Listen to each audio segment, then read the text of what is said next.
Oke teman-teman, sudah ada kentang di sini sebanyak 300 gram yang sudah kita kukus sampai empuk. Ini kita hancurkan saja dengan menggunakan sendok. Upayakan kentangnya sampai benar-benar lembut ya teman-teman.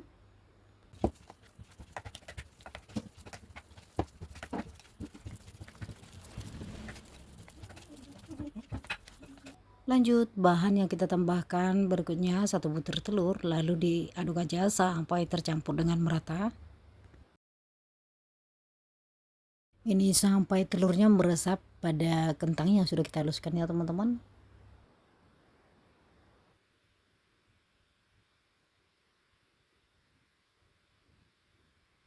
Oke, kemudian kita tambahkan lada bubuk sebanyak 1 sendok teh.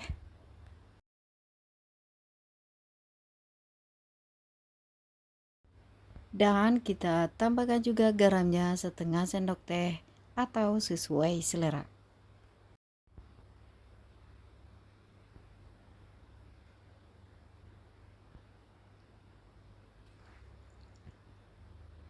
Ini kemudian kita aduk-aduk aja sampai tercampur dengan merata.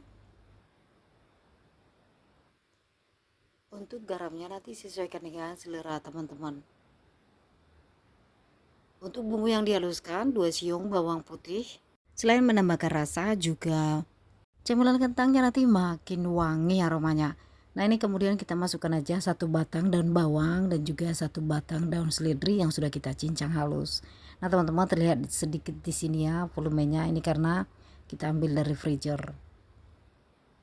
Oke, ini diaduk-aduk aja sampai tercampur dengan merata. Berikutnya keju yang sudah kita parut sebanyak 50 gram. Keju yang saya gunakan di sini adalah keju biasa atau keju parmesan ya teman-teman. Untuk bumbu-bumbunya sudah selesai kita masukkan semuanya. Sekarang kita masukkan aja tepung. Di sini harus ada penambahan tepung, tujuannya supaya nanti kentang yang kita masak ini tidak hancur, tidak berantakan saat kita goreng. Nah, tepung yang saya gunakan adalah tepung maizena sebanyak 4 sendok makan munjung. Untuk penggunaan tepung tidak harus menggunakan tepung maizena, boleh juga menggantinya dengan tepung beras atau dengan tepung terigu juga boleh banget ya teman-teman, dengan takaran yang sama.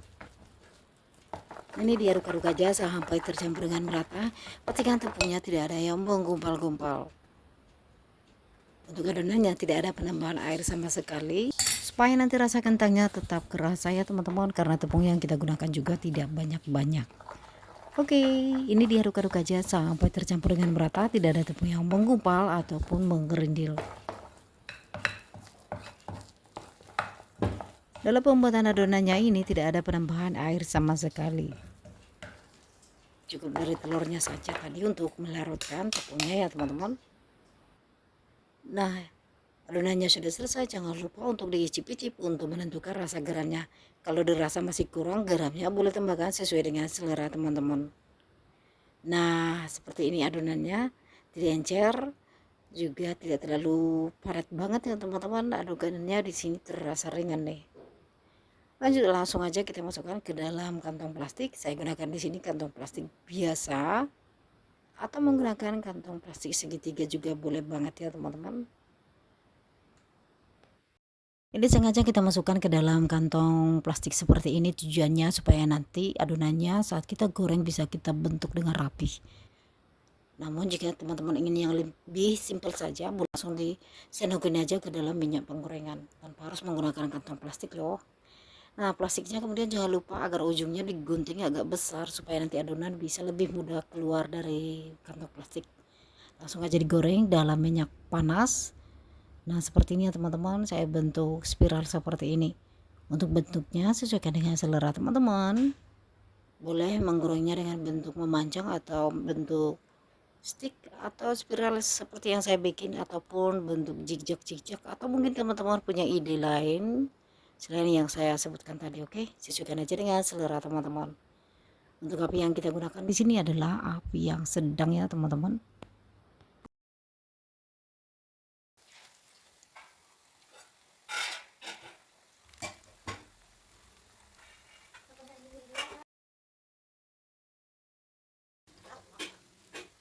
Nah, setelah adonannya sudah kita pindahkan semuanya ke dalam minyak penggorengan, wajib harus didiamkan dulu karena ini adonannya masih lembek banget, mudah hancur jika kita langsung membalikannya.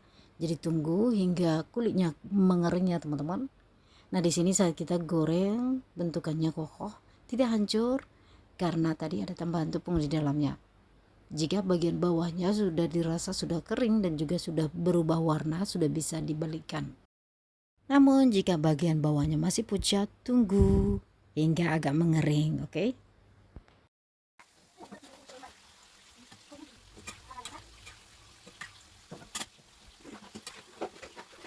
Nah, setelah selesai kita balikan semua camilan kentangnya, ini kita diamkan lagi supaya seluruh kulitnya garing dengan merata ya teman-teman. Nah, ini kita diamkan lagi supaya benar-benar garing semuanya. Nah teman-teman, camilan ini sudah matang ditandai dengan warnanya sudah kuning keemasan dan kulitnya juga sudah garing merata. Nah seperti ini udah garing loh teman-teman. Namun jika ingin menggorengnya sedikit lebih lama lagi supaya lebih kriuk, boleh menggorengnya lagi ya teman-teman agak lama sambil dibolak-balik supaya tidak gosong, oke? Nah karena ini udah matang, langsung aja kita angkat semuanya.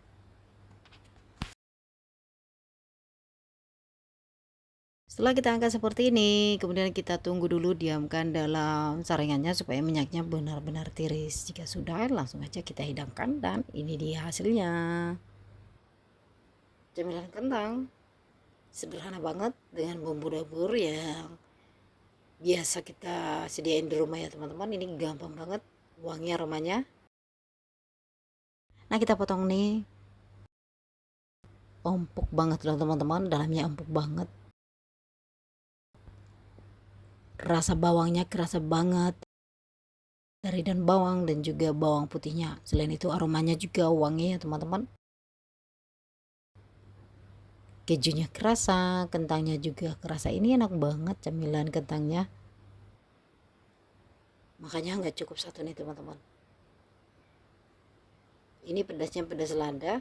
Namun jika teman-teman suka, boleh memakannya dengan lalapan cabai atau dicocol dengan saus sambal. Saus tomat juga cocok banget atau mayones juga cocok banget. Bebas sesuai dengan selera teman-teman ya, mau pilih yang mana. Gampang banget bikinnya, camilan kentang. Bikinnya murah meriah.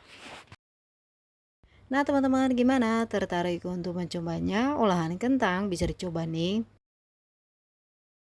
Anti gagal dan bahan-bahannya mudah untuk kita jumpai.